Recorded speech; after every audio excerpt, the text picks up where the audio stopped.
The incident you've just witnessed was described by the police and the press as an accident. Which, of course, it wasn't, just as sure as my name is Boris Karloff. We're concerned now with some of the people who live in the small resort town where the accident took place several weeks ago. We're going to see these people through the eyes of a murderer at large, unidentified, unsuspected, unpredictable, as the urge to kill again becomes irresistible. The name of our story is The Watcher, and our principal players are Mr. Martin Gable, Miss Olive Sturgis, Mr. Richard Chamberlain, Mr. Stuart Irwin, Miss Gloria Clark, Miss Irene Hervey, and Mr. Alan Baxter. Take my word for it, this is a thriller.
Nice evening, Miss Tomlinson.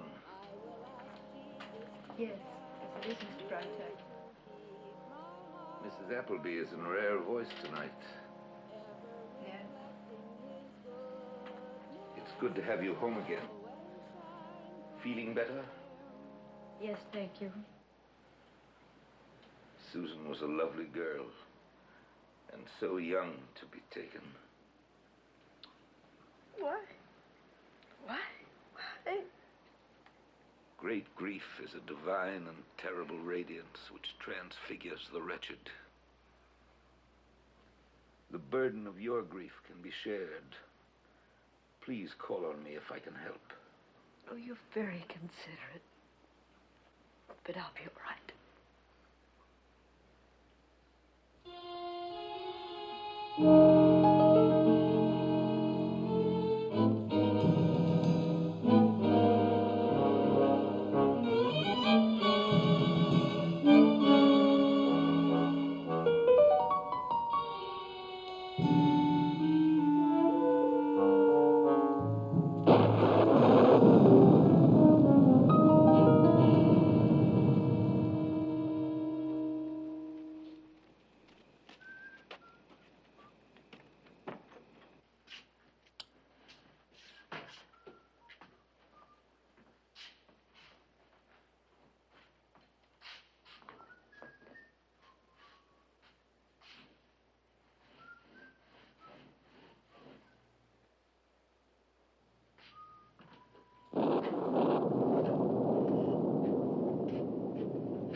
Working late again, Larry?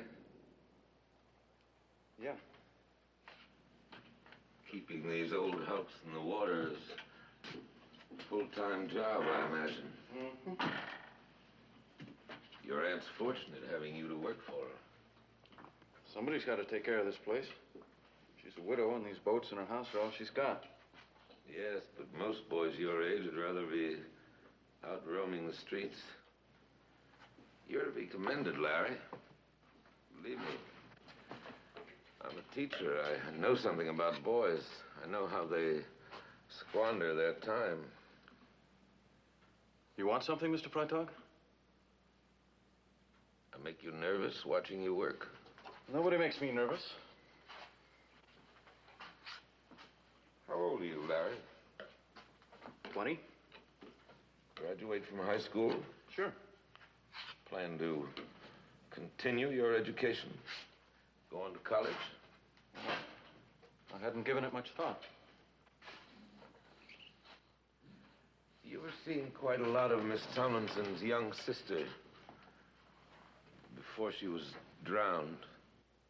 Well, Susie used to hang around here a lot, if that's what you mean, but I wasn't dating her. Well, she was a nice kid, but she was always underfoot. She all the time pestering me. I know. I'd rather not talk about it, Mr. Freitag. Do you mind? I suppose a good-looking young man like you doesn't have any trouble finding feminine companionship. I hadn't thought much about it. Must be a problem for you. I mean, avoiding unwelcome attentions. I can take care of myself. I'm sorry, Larry. I didn't mean to pry. I'd really like to help you. Thanks, but I'm doing all right. An older man can sometimes help keep a boy straight. Life is full of dark paths.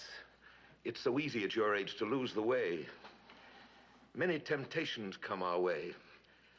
But if we refuse to learn from our mistakes, if we make them a way of life... You sound just like my Aunt Eunice. I'm trying to be your friend, Larry. Look, Mr. Freitag, I'm doing all right. If I ever need your advice, well, I know where I can find you.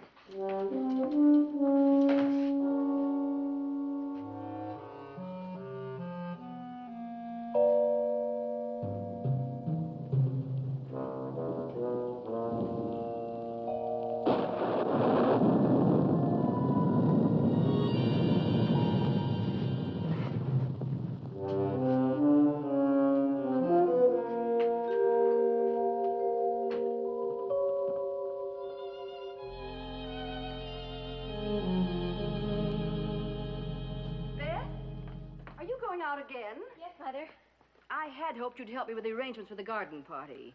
There's a great deal to do before tomorrow night. Well, I'm sorry, Mother. It's time you assumed some social responsibility, Beth. Why? You have enough for both of us.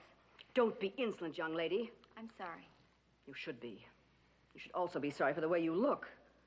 Oh, Beth, won't you even try? You have a closet full of dresses, and I never see you in anything but blue jeans. You're almost 21. It's time you started behaving like a lady. Oh, Mother, let's not have another scene. Where are you going? To Shirley's. All right, run along. But we'll have a long talk tomorrow. It's a date.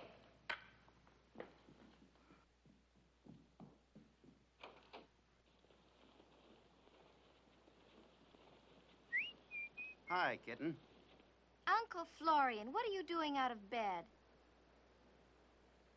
All right, let's have it. Hmm? You know what the doctor said. Give it to me. Ah, petticoat tyranny. Just because she gave you a bad time, you have to ruin my evening. That's right. We petted women are a perverse lot. Amen to that. You'd perish without us. Got a date tonight? Gonna rain, you know. Let it. Larry? Mm-hmm. What's our cover story? I'm at Shirley's. Any chance Shirley might phone you? Nope. Well, I'll answer all incoming calls anyway. Thanks, as usual. Beth, enjoy yourself.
Somebody was watching me. Who? Where? On the dock. Don't go out there, Larry.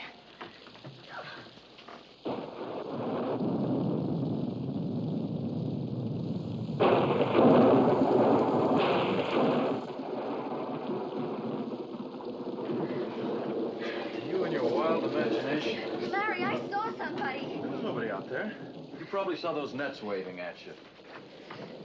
Well, looks like we have soggy donuts with our job, huh? You are a ninny. Guilty conscience, I guess. Oh, Larry, if my mother had any inkling, it'd kill her. Hey, we haven't said hello yet. Larry, it's doing something to me. Sneaking off to meet you here and telling lies. How about it, huh? Huh?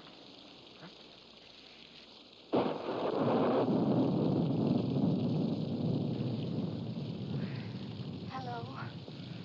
Hiya. Hey, you're soaked. You're gonna be the death of me yet. Well, make with the coffee department while I find some dry clothes.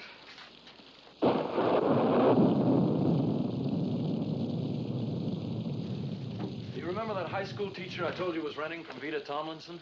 You never told me about any teacher. Didn't I? No? Slipped my mind, I guess. Well, what about it? His name's Freitag. He was questioning me tonight. About what? Oh, how old I am. Do I plan to go to college? Stuff like that. Well, he's a teacher. Maybe he likes you and wants to help. Oh, his help I can do without. He gives me the creeps. Well, then, forget about him, darling. Think about us. What about us?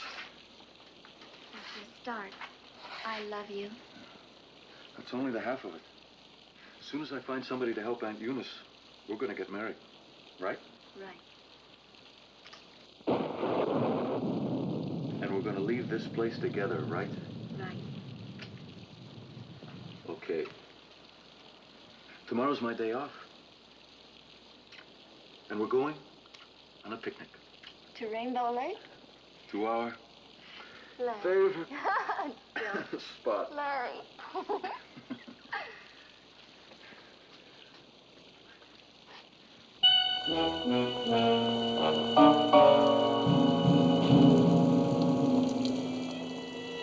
Oh, corrupt and faithless seed, how long shall I endure thy iniquity?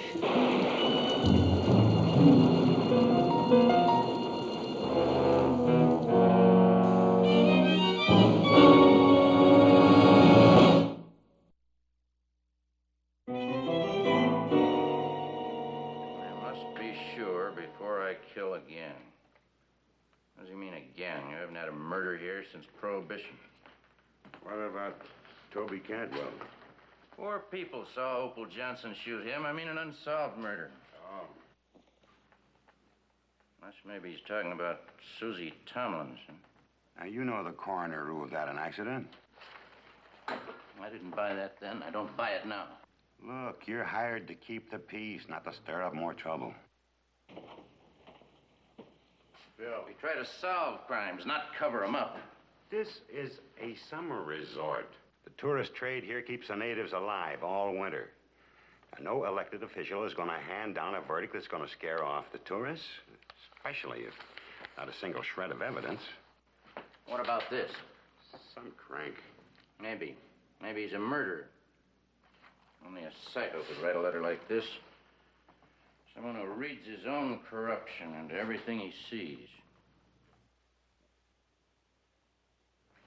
Look, Al, if this letter's on the level, you got a sitting duck out there, and before you know it, he'll be a dead duck. You wouldn't want that to happen, would you? Of course not. All right. And why don't you let me nose around a little, ask a few questions, okay? All right, all right. Phil, keep this to yourself. No leak to the newspapers, no nothing, unless you're sure, okay?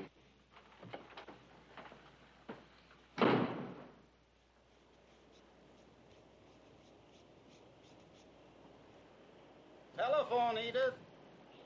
Oh, all right. Florian, see if Beth's awake yet. Beth.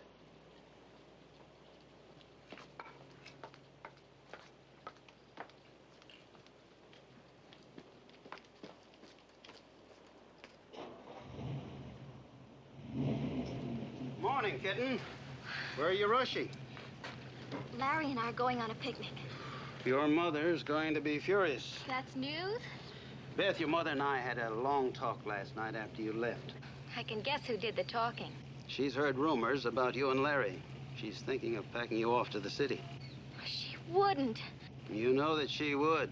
So take a tip from your old pal here and get home in time for this shindig tonight. I will, I promise. And I'll be the perfect junior hostess. Tell her for me. Get out of here before I tan your bottom.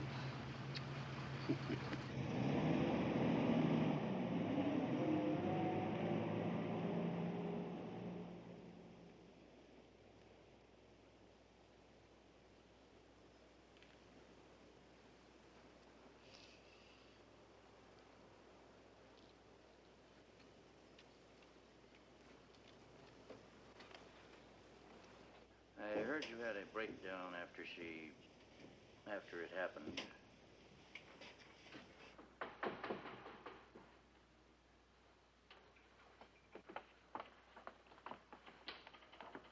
I'm not intruding, I hope. I saw the car outside. This is Mr. Archer, Mr. Freitag. He's come to talk about Susan. Oh, nothing wrong, I hope. Not a thing, Mr. Freitag. Well, I won't intrude. You know where to find me if I can be of any assistance. Thank you, but I'm already in your debt. Not at all. Not at all. Good day, sir.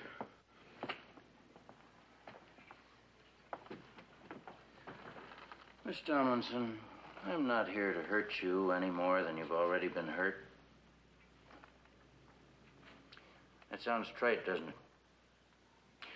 Fact is, I'm reopening your sister's case.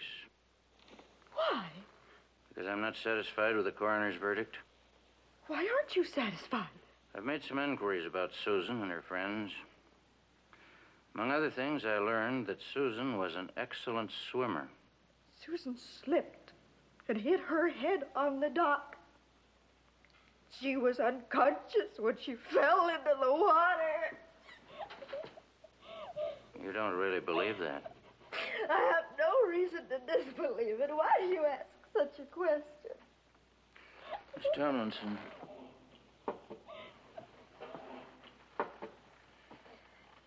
Did Susan have any close friends that you were concerned about? Susan had lots of nice friends. I mean boyfriends. Just what are you suggesting? I understand you kept a pretty tight rein on her. Maybe too tight? Young girl needs close supervision. And you gave her close supervision. Very close. And so, she reacted quite naturally. She rebelled. She had dates behind your back. It's not true. She spent quite a lot of time down at the boathouse with Larry Carter, for one. I don't wish to discuss it.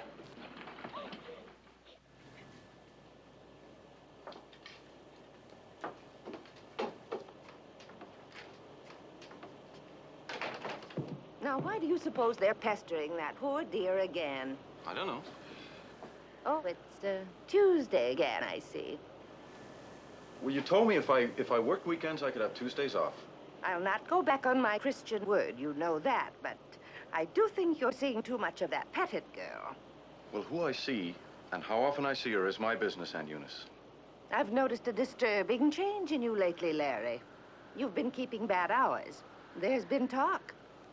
Even Mr. Freitag has remarked about your behavior. Well, I figured he'd be meddling. Mr. Freitag's a nice religious man, and you'd do well to heed his example.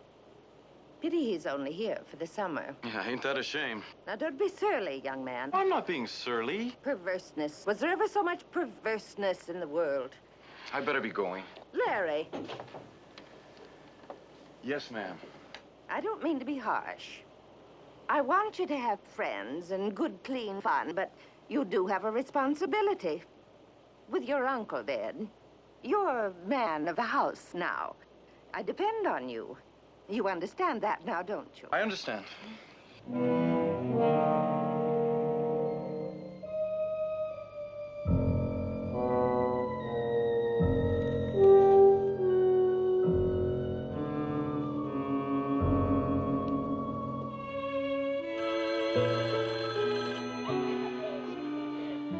Hello? Yes? Well, you better get with it. Another letter just came in. Special delivery. Go ahead. It was mailed last night or either early this morning. It's unsigned. It reads, I am now certain I must kill again.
If it's something serious, I don't want to hear it.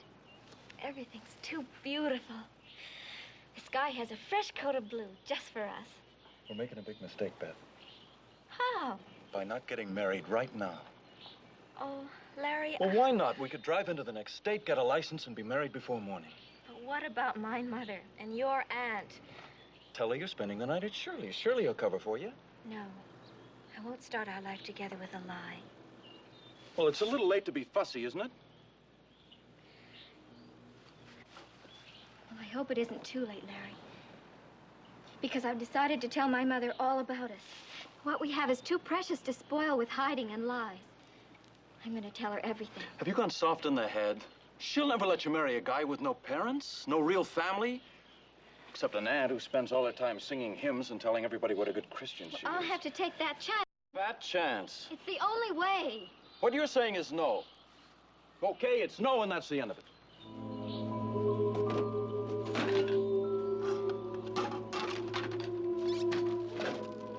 I'll drive you back to town. Larry? Beth, what are we gonna do? Oh, you goof. You wonderful, zany goof. I love you. I love you. Isn't that enough for now? Oh, it'll work out, honey. I don't know how, but it will. It will. It's funny, but I don't care much right now. Just as long as I don't lose you. Just you try and lose me.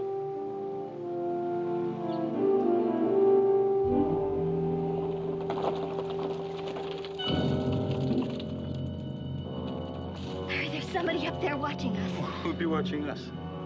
Oh, there's somebody up there. I feel it. I know it. Well, don't be silly. Let's go and find out. Cut it out, Beth. Okay, stubborn, wait for me.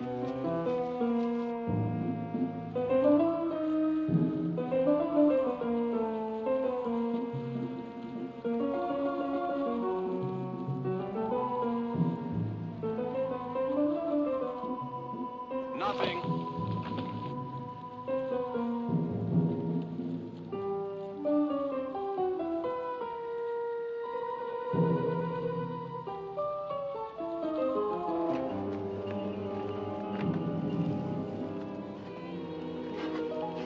See what I tell you. I had the creepiest feeling, Larry. Come here, you. Hey, look at the sun. It must be almost 6. Hey, we better go. If I'm late for Mother's party, everything will be ruined. I'll race you down the hill.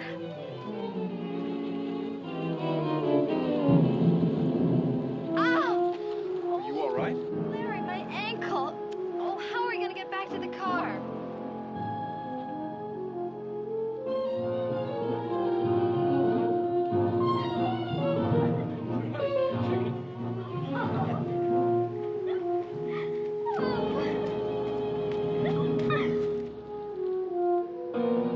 Flat. Well, I'll get the spare. I haven't got one. What are we going to do? Well, don't panic. I'll hitch a ride down to Kearney's garage and get it fixed. You can change while I'm gone. Well, I'm going with you. No, you'd only slow me down. But, Larry, I don't want to stay here alone. Well, I can't carry you and wheel the tire, too. Lock yourself in the car if you're scared. No, but Larry, Look, do you want to get home on time? Then quit arguing.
your ma keep them young'uns in the car? Your boy tells me you found a girl murdered. Yes, sir, she sure looks dead to me. Where is she? Up that trail yonder a ways. You see, we heard this horn a-honking and went up there to see if we could help. And when we got up near the car, this man come out from under the hood, took one look at us, and run off into the brush. Could you recognize him? No, but my wife here saw him tearing out towards town in his car. You know, he must have had it parked down the road a ways.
I'm a police officer, miss.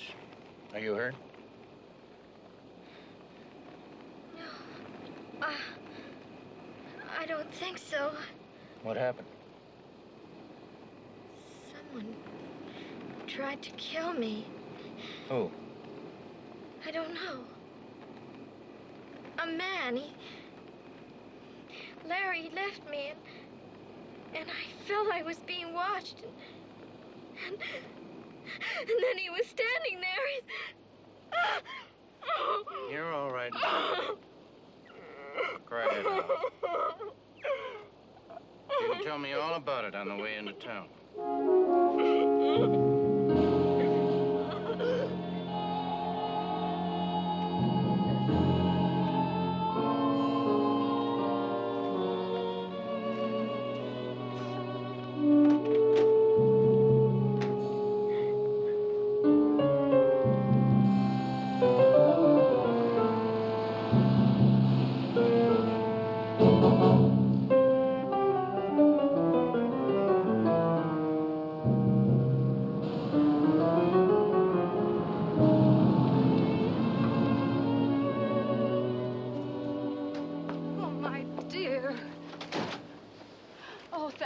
You're all right.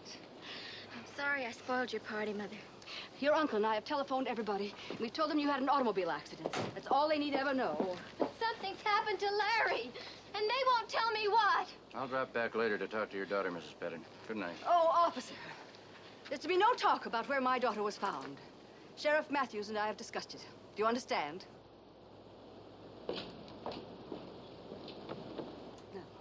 Let's go and have a talk about what we're going to tell people. No, I'm going to Larry. Miss! Uncle Florian, can I borrow your car? You're staying here, and you're going to do exactly as I tell you. I'm sorry, Mother. Yes, your mother may be right. If the newspapers get a hold of this, you know how they'll slant the story. Daughter of prominent socialite attacked by fiend. Can I borrow your car? Beth, you've got to listen to me. I'm going if I have to crawl. Oh, so it's finally come to the surface, has it? I know now what I've seen in you all summer, Beth. In spite of a fine home and a decent family, you've turned out to be nothing but a little tramp. Whatever I am, I have you to thank, Mother, for making me hide and tell lies. And worst of all, for making me feel ashamed of loving Larry. How dare you!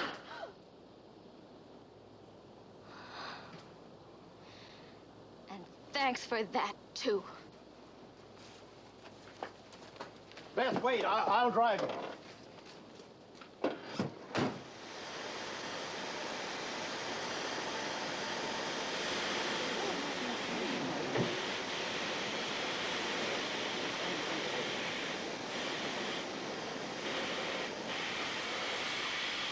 How did it happen? Somebody baned him. Then they pushed the down button. He'd have been crushed if that tire rim hadn't been laying there. Won't the rack go back up? No, it's frozen. That'll be cut through in a minute. Anybody see who did it? No, but it had to be the same weirdo that wrote those letters and tried to kill the petted girl. And murdered Susie Tamlin. Well, there's a connection, that's for sure. How much longer, Sheriff? Be a few minutes yet, Doctor. You think you can revive him, Doctor? You'll have to wait with your questions. Until when? Until tonight, maybe. The Portville Hospital is sending an ambulance. Meanwhile, we'll take him to his home. How bad is that head injury? I can't tell till I see the x-rays.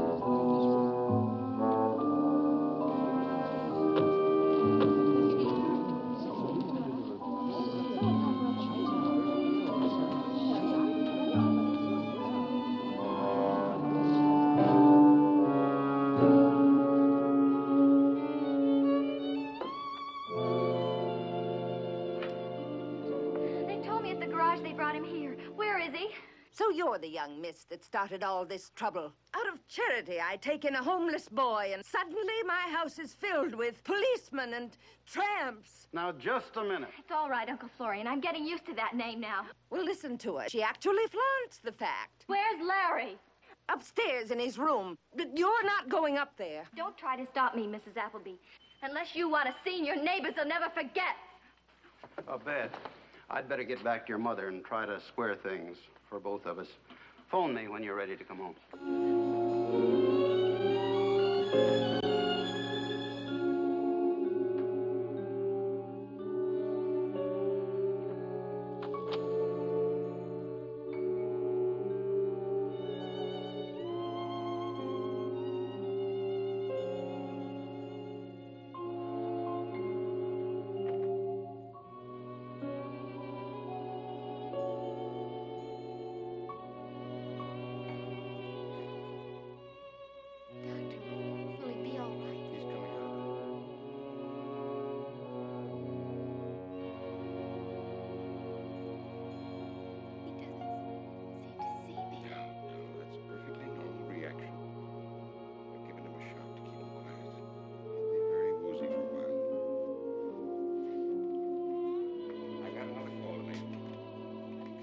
I'll be back before the ambulance arrives.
You gave me such a fright.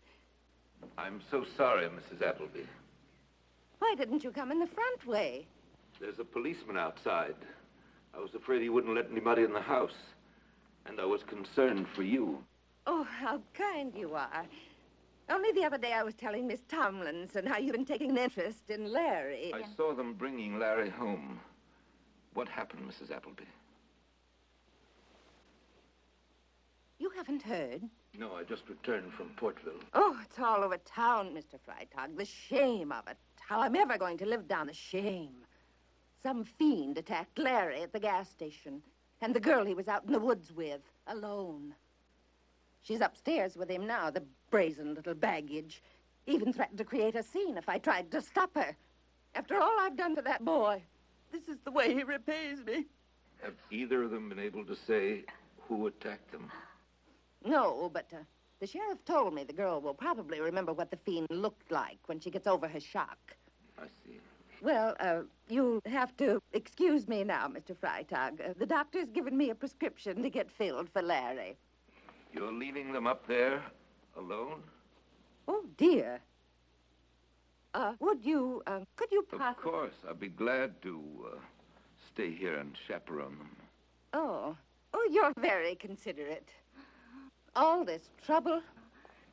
If it didn't go contrary to my Christian beliefs, I'd wish the both of them dead. When night darkens the streets, then wander forth the sons of Belial. That's from Milton's Paradise Lost. Belial is the spirit of evil personified. One of the fallen angels. Yes. Well, I won't be long.